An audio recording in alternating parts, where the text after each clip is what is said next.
দারুণ ঘুরলাম। কথা বলতে বলতে নিতাই আর তার স্ত্রী সুরমা মেলা থেকে বেরিয়ে আসছিল। নিতাইয়ের হাতে ধরা ছিল জিলিপির প্যাকেট। চাঁদের আলো সমগ্র চরাচর জুড়ে ছড়িয়ে পড়ছিল। যাই হোক, পথ চলতে চলতে ওরা দূরে দেখতে পেল একটা নদী। খেয়া পার করলেই নিজের গ্রামে পৌঁছে যাবে ওরা। মাঝিকে নিতাই একবার তার দিকে এগিয়ে গিয়ে জিজ্ঞাসা করল, ও মাঝি ভাই, যাবে নাকি? উঠে আসুন।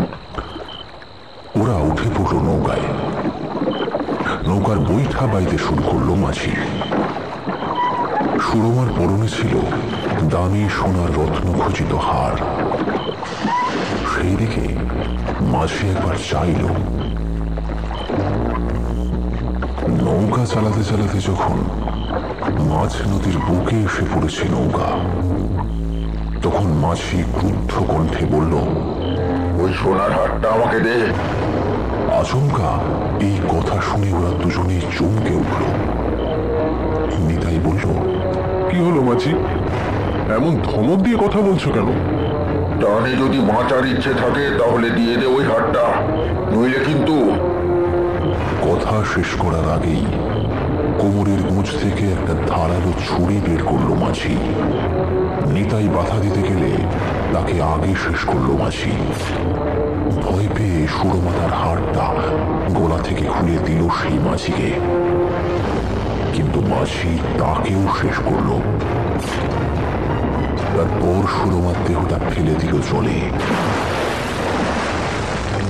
পরদিন সকালে হরিচন্দ্রপুরের অরণ্য ঘেরা একটা মোহনার তীরে ভেসে উঠল নিতাইয়ের লাশ।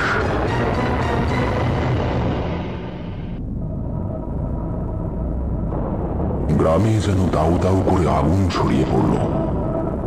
মোড়ল মশাই বিশ্বচন্দ্র মল্লিক তার দাওয়ায় বসে পায়ের উপর পা তুলে তখন তামাক সেবন করছেন।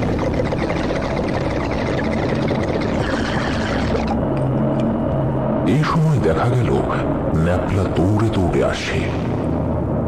ন্যাপলাকে উদ্দেশ্য করে মোড়ল মশাই বললেন, আরে ওটা ন্যাপলা না? এমন ভাবে ছুটে আসছে যেন, ব্যাপার কি শুনি? সে মোড়ল মশাইয়ের দুই পা জড়িয়ে ধরে বলল,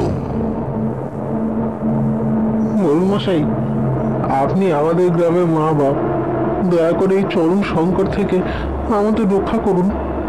মোড়ল মশাই ন্যাপলার কান্না দেখে তার প্রতি দয়া পরবশ হয়ে মাথায় হাত দিয়ে বললেন, কেন রে বেটা, কি হয়েছে?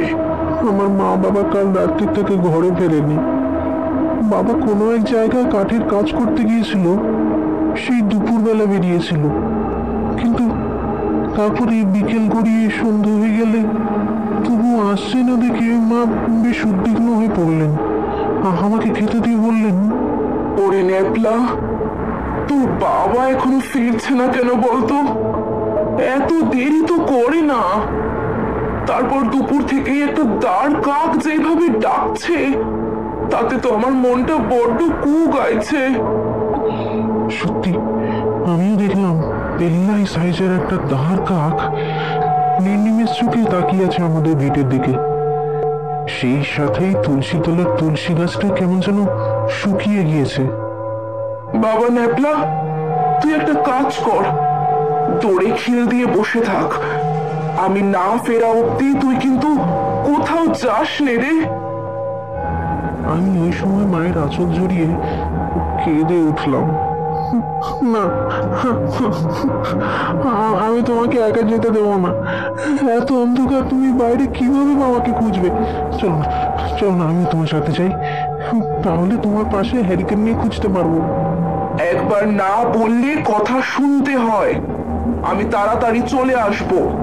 এই বলে মা আমাকে একা রেখে চলে গেলেন। তারপর সেই যে গেলেন, আর ফিরে এলেন না, আর ফিরে আসেননি। খোকা, তুই কি সকালে মায়ের খোঁজ করেছিলি? হ্যাঁ, আমি সমগ্র গ্রাম চষে ফেলেছি। তারপর নদীর ধারে যে বাড়ি ঢিবিটা আছে সেইখানেও দেখলাম। মায়ের দেহটা কেউ যেন পুঁতে রেখে দিয়েছে। আর বাবার দেহটা গাছের সাথে উল্টো ভাবে বাঁধা আছে। সর্বনাশ, বলছিস কি? চল তো একবার গিয়ে দেখে আসি। সকলেই মোড়ল মশাইয়ের সাথে নদীর ধারে গেল। বলতে গেলে 20-25 জন চলল মোড়ল মশাইয়ের পেছনে পেছনে। মোড়ল মশাইয়ের কথা শুনে ওরাই বালির স্তূপ থেকে বের করলো দেহটা। দেখা গেল ওই নারী দেহটা ন্যাপলার মায়েরই বটে, কিন্তু তার ঘাড় আর সোজা হয় না। কেউ যেন একটা প্রবল আক্রোশের সাথে ঘাড়টাকে মোটকে দিয়েছে, আর শরীর থেকে নিগড়ে নিয়েছে সমস্ত রক্ত। সাদা ফ্যাকাশে হয়ে গিয়েছে। নিজের মায়ের এবং বাবার এই শোচনীয় মৃত্যু দেখে ন্যাপলা আর থাকতে পারল না, সকলের সামনে কেঁদেই ফেলল।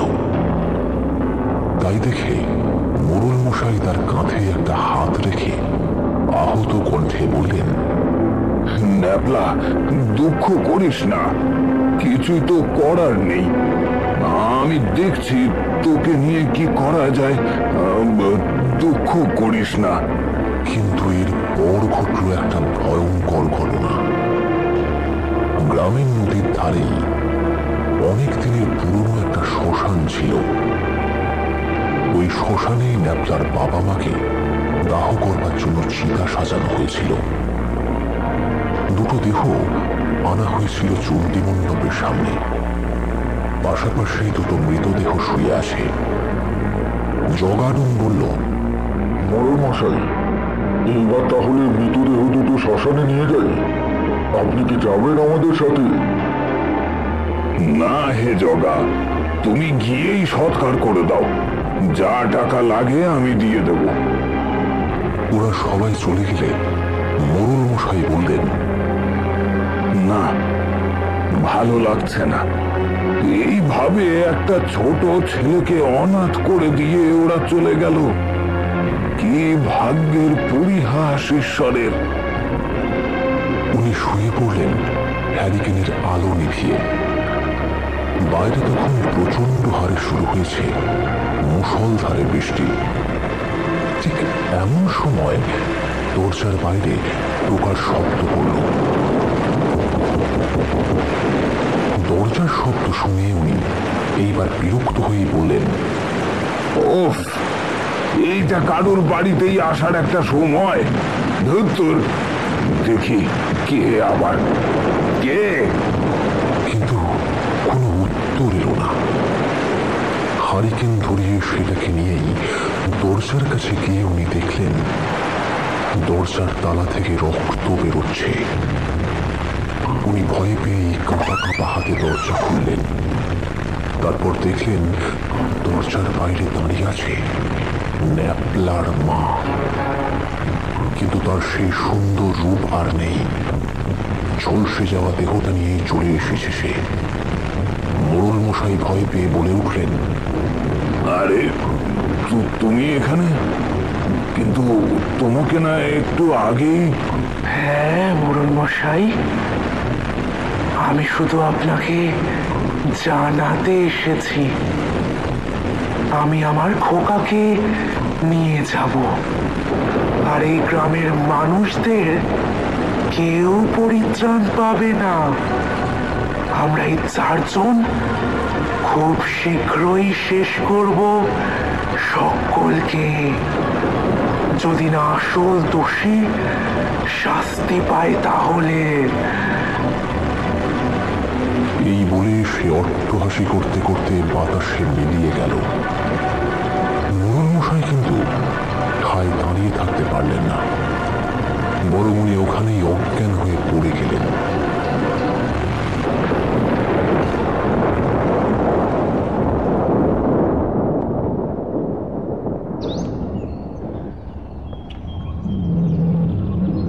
পরের দিন সকালে স্ত্রীর ডাকাডাকিতে জ্ঞান ফিরল তার। চোখ মেলেই তিনি বললেন, সবাই যেন গ্রাম থেকে পালিয়ে যায়, ও আসবে বলে গিয়েছে, কিছু একটা করতে হবে, নইলে নইলে সর্বনাশ হয়ে যাবে। মোড়ল মশাই নবীন বলে একজনকে ডেকে পাঠালেন। তারপর বললেন, কিরে নবীন, তুই তো কালকে শ্মশান বন্ধুদের সাথে গিয়েছিলিস না? কি হয়েছে ওখানে? ওদের তো দেখতে পাচ্ছি না। ওরা কি ফেরেনি? না মোড়ল মশাই, শ্মশান বন্ধুরা তো ভিতরে চলে গেল। তারপর শুরু হলো বৃষ্টি। বৃষ্টির হাত থেকে বাঁচার তাগিদে আমি আর ন্যাপলা দুজনেই একটা চালা ঘরে আশ্রয় নিয়েছিলাম। কিন্তু তারপর শ্মশানের ভিতর থেকে শুনতে পেলাম মর্মান্তিক আওয়াজ। আমরা ওই শব্দ শুনেই বৃষ্টি মাথায় করে ফিরে এসেছি।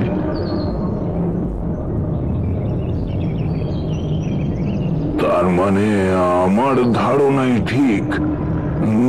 তুই এক কাজ কর, ভালো ওঝা থাকলে তাকে ডেকে নিয়ে আয়। যা যা যা যা, দেরি করিস না। ওম হ্রিং ক্রিং হুং ফট কালিকায় নমঃ। ওম হ্রিং ক্রিং হুং ফট কালিকায় নমঃ।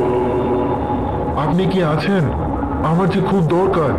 চলে আয় ভিতরে, এই দরজাটা খুলে দে। দরজাটার পাশ দিয়ে একটা কালো ছায়ামূর্তি চলে যেতেই দরজাটা খুলে গেল। ভেতরে ঢুকে পড়ল নবীন এবং মোড়ল মশাই। সামনে জ্বলতে থাকা অগ্নিকুণ্ডের আগুনে ওরা দেখতে পেল ঘর ভর্তি শুধু কঙ্কাল সাজিয়ে রাখা দেওয়ালে দেওয়ালে। তারা ভয় পেয়ে ফিরেই যেতে যাচ্ছিল, কিন্তু ওই সময় দরজাটা বন্ধ হয়ে গেল। এইবার ওই গুণিন তাদের দিকে চাইলেন। মোড়ল মশাই আর গ্রামের ছেলে কাতরভাবে অনুরোধ করল, আমাদের গ্রামের বিপদ থেকে একটু উদ্ধার করুন। অপমৃত্যু যে লেগেই আছে, দয়া করে আপনি যদি কোনো প্রতিকার করেন তাহলে অনেক উপকার হয়। আমি যে তাকে দেখেছি, সে এসে আমাকে শাসিয়ে গিয়েছে। বলেছে যে আমি যদি দোষী ব্যক্তিকে চিহ্নিত করে শাস্তি না দিই তাহলে যে আমার কপালে দুঃখ আছে। তোর গ্রামের নাম আর সেই সাথে যে বাড়ির সদস্যরা তোকে দেখে দিয়েছিল তাদের নাম বল। আর শম্ভু, ওই দিক থেকে আমার হাড়টা নিয়ে এত কিছুটা বালি ছড়িয়ে দে এখানে।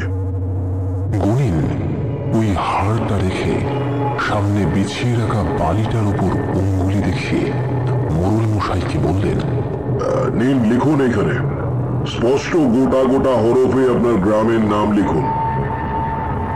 মোড়ল মশাই কাঁপা কাঁপা হাতে বালির আয়তক্ষেত্রের মাঝে বড় বড় করে লিখল কালীগঞ্জ। তারপর সেইখানে ছোট করে লিখল ন্যাপলার মায়ের নাম গৌরী। এইবার গুণিন হাতে এক মুঠো ছাই নিয়ে হাতটা মুঠো করে 3 বার ঘুরিয়ে নিল ওই বালির উপরে। তার চোখ বন্ধ আর অস্পষ্ট স্বরে মন্ত্র পড়ে যাচ্ছে।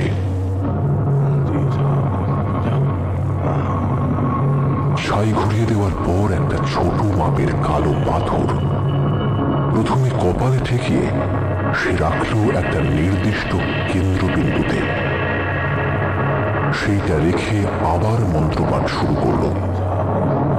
মন্ত্রপাঠ করে গুণিন এইবার ওই পাথরে ফু দিল। পাথরটা ধীরে ধীরে বালির উপরে দাগ কেটে বাম দিকে চলে গেল। তাই দেখে গুণিন একটু বিচলিত হয়ে পড়ল।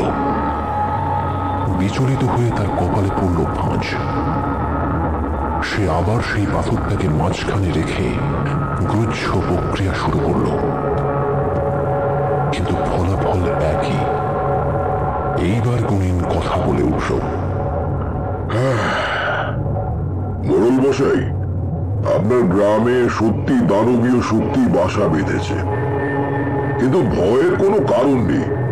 আমার ছেলে যাবে আপনার সঙ্গে, কেননা আমার 3 দিন ধরে একটা কবচ প্রস্তুত করতে হবে, যার জন্য দরকার একটা কঠিন যজ্ঞ। আমি তো যেতে পারবো না, আমার ছেলে যাবে। মোড়ল মশাই একবার তাকালো ওই ছেলেটার দিকে, তারপর নমস্কার করে চলে গেল। পরদিন ছেলেটা গেল সন্ধ্যার দিকে। সে একবার গ্রামটা ঘুরে দেখল, তারপর মোড়ল মশাইকে বলল, মোড়ল মশাই, বাবা আমাকে এখানে আপনার বাড়িতে ক্রিয়া করতে বলে গিয়েছেন। আমি এখানেই ডেকে আনবো ওই অপশক্তিকে। আমি কাজ করে দেখলাম যে এইখানে একসাথে 4টে অতৃপ্ত আত্মা আছে। তারা যদি এখানে থেকে শান্তি না পায় তাহলে সব শেষ হয়ে যাবে। আমি আমার সীমিত শক্তি দিয়ে ওই আত্মাদের চেষ্টা করব ঠেকিয়ে রাখার, এবং তাদের জিজ্ঞাসা করব যে আসলে তারা ঠিক কি চায়। এই কথা বলে শম্ভু তার কাঁধের ছোলা থেকে কিছু উপাচার সামগ্রী বের করে তার থেকে কিছু জিনিসপত্র বের করল। একটা আগুনের মতো জ্বালিয়ে তার সামনে বসে পড়ল ধ্যানমগ্ন হয়ে। ধ্যানের সময় সে বারবার কি যেন গুচ্ছ মন্ত্র আওড়াতে লাগছিল। হঠাৎ করেই একটা বিড়াল থেকে অন্ধকার ফুঁড়ে তার সামনে এসে দাঁড়ালো। বিড়ালটার চোখ জল করে জ্বলছিল। সেই দিকে তাকিয়ে ছেলেটা কি যেন একটা ছুঁড়ে দিল। তারপর বিড়ালটার রূপ ধীরে ধীরে পাল্টে গেল। সে পরিণত হলো একটা অজগর সাপে। ওই সাপ এইবার দ্রুত এগিয়ে গিয়ে তার গলা চেপে ধরল, এমনভাবে জড়িয়ে ধরল যাতে সে মন্ত্র পাঠ করতে না পারে। কিন্তু শম্ভু ভয় না পেয়েই তার দেহে মালসার মধ্যে থেকে গুলে রাখা একটা তরল ছিটিয়ে নিল। নিমেষের মধ্যে সেই সাপ অদৃশ্য হয়ে গেল। সরে দাঁড়ান, এইবার কিন্তু ঝড়ের তীব্রতা আরো বৃদ্ধি পাবে, তাই খুব সাবধান। ওই আত্মারা আসার সময় কিন্তু আপনাদের শেষ করবে মুহূর্তের মধ্যে। দরকার পড়লে দরজায় খিল এঁটে দিন। মোড়ল মশাই ও তার স্ত্রী সোজা দালানে উঠে চলে গেল ভেতরে। ঘরের দরজার ঠিক পাশে ছিল একটা বড় মাপের জানালা। ওই জানালা দিয়ে উঁকি মারতে লাগলো স্বামী স্ত্রী। এইবার ওই ছেলেটির সামনে উপস্থিত হলো এক রাশ কালো ছায়া। ওরা এইবার তাকে ঘিরে ধরল।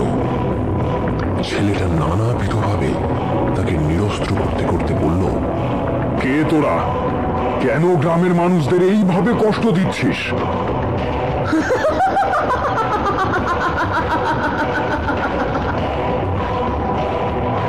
তোকে কেন বলবো? তুই আমাদের ডেকে এনেছিস। এইবার আমাদের ইচ্ছে পূরণ না করলে তোকেই আমরা মেরে ফেলবো। কথাটা বলেই ওই অশরীরের দল তাকে সামনে থেকে টেনে তুলে ছুঁড়ে ফেলে দিল। মুখ থুবড়ে গিয়ে পড়ল শম্ভু। পাশেই রাখা ছিল একটা ধান কাটার কাস্তে। ওই কাস্তেটা এবার শূন্যে ভর দিয়ে উঠল। তারপর তার দিকে এগিয়ে আসতে লাগলো। জানলার মধ্যে দিয়ে এই দৃশ্য দেখছিলেন মোড়ল মশাই। তিনি চিৎকার করে বললেন, সাবধান, তোমার দিকে ভোজালি তেড়ে আসছে। শম্ভু ওই দিক থেকে প্রাণপণে পালাতে গেল, কিন্তু কিছুতে একটা পা আটকে সে হোঁচট খেয়ে পড়ে গেল। আর তার দিকে সেই ভোজালিটা দ্রুত বেগে এগিয়ে এলো। কিন্তু ঠিক এই সময় আকাশ বাতাস কাঁপিয়ে দরাজ কণ্ঠে কেউ যেন মন্ত্রপাঠ শুরু করল। শম্ভু মুখ উঁচু করে দেখল তার বাবা নিরানন্দ গুণিন দাঁড়িয়ে আছে। তার চোখ ক্রুদ্ধ লাল রঙের হয়ে গিয়েছে। সে শূন্যে ভাসমান ওই আত্মার দিকে ক্রুদ্ধ দৃষ্টি দিয়ে বলল, তোদের এত বড় সাহস! তোরা আগে গ্রামবাসীদের অত্যাচার করছিলিস, এখন আমার ছেলেকে বাগে পেয়ে মারতে এসেছিস। এই দেখ তাহলে। এই বলে গুণিন নিজের হাতে পরিহিত লাল রঙের তাগাটা খুলে দিল।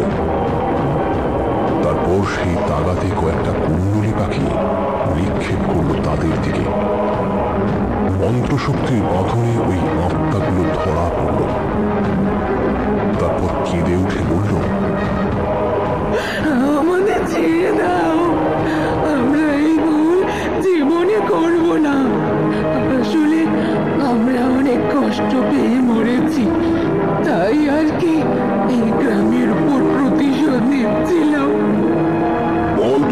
শান্ত হবি? হব হব, আমাদের একটা কথা শুনলে আমরা হব।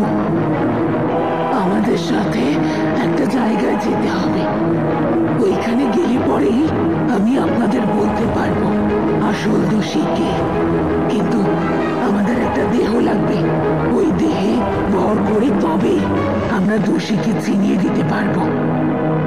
বলে দুজন আত্মা অর্থাৎ সুরমা এবং তার স্বামী বেরিয়ে এলো।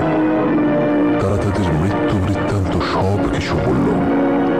সব শুনে গুণিন বলল, মোড়ল মশাই, আপনি নির্ভয় বেরিয়ে আসুন। আর তোরা তাহলে আমার ছেলের দেহে প্রবেশ কর, কিন্তু খবরদার, ওর যদি কিছু হয় তাহলে তোর বিনাশ নিশ্চিত। শম্ভু, প্রস্তুত হও। শম্ভু এইবার পদ্মাসনে বসে পড়ল এবং গুণিন তার দেহের রুদ্রাক্ষের মালাটা তার গলায় পরিয়ে দিল। ব্যাস, ওই আত্মারা প্রবেশ করল। সে যখন চোখ খুলে তাকালো তখন শম্ভু নিজের মধ্যে নেই, সম্পূর্ণ একটা অন্য জগতে চলে গিয়েছে। মোড়ল মশাই এবং অন্যান্য গ্রামের লোকেরা মিলে ওই গ্রামের সবচাইতে ধনী ব্যক্তির বাড়ি গেল। দরজায় টোকা মারতেই বেরিয়ে এলো সেই দিবাকর মাঝি। সে সকলকে দেখে বলল, আপনারা আমার বাড়িতে হঠাৎ করে, ব্যাপার কি? তাকে দেখে শম্ভু চিৎকার করে উঠল, ও আমাদের নিষ্ঠুরভাবে হত্যা করেছে।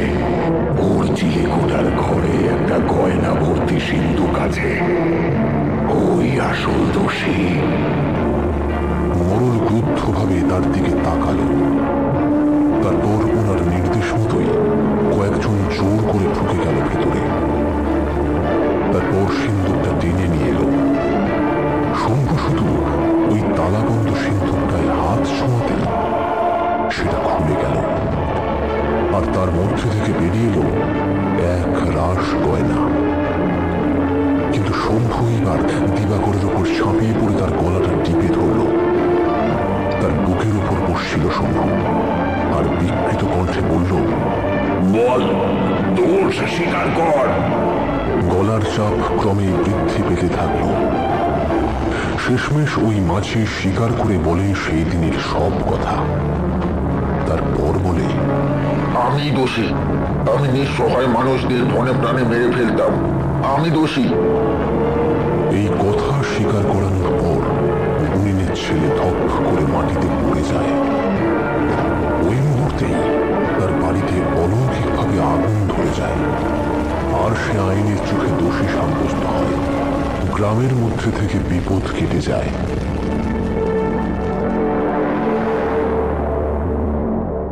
আজকের ভৌতিক গল্প এখানেই শেষ। গল্পটি ভালো লেগে থাকলে লাইক দিন এবং কমেন্টে জানিয়ে দিন আপনাদের মতামত। আর চ্যানেলটিকে সাবস্ক্রাইব করতে ভুলবেন না কিন্তু। আমাদের সঙ্গে থাকুন আরো রহস্যময় ও ভয়ের গল্প শোনার জন্য। ধন্যবাদ।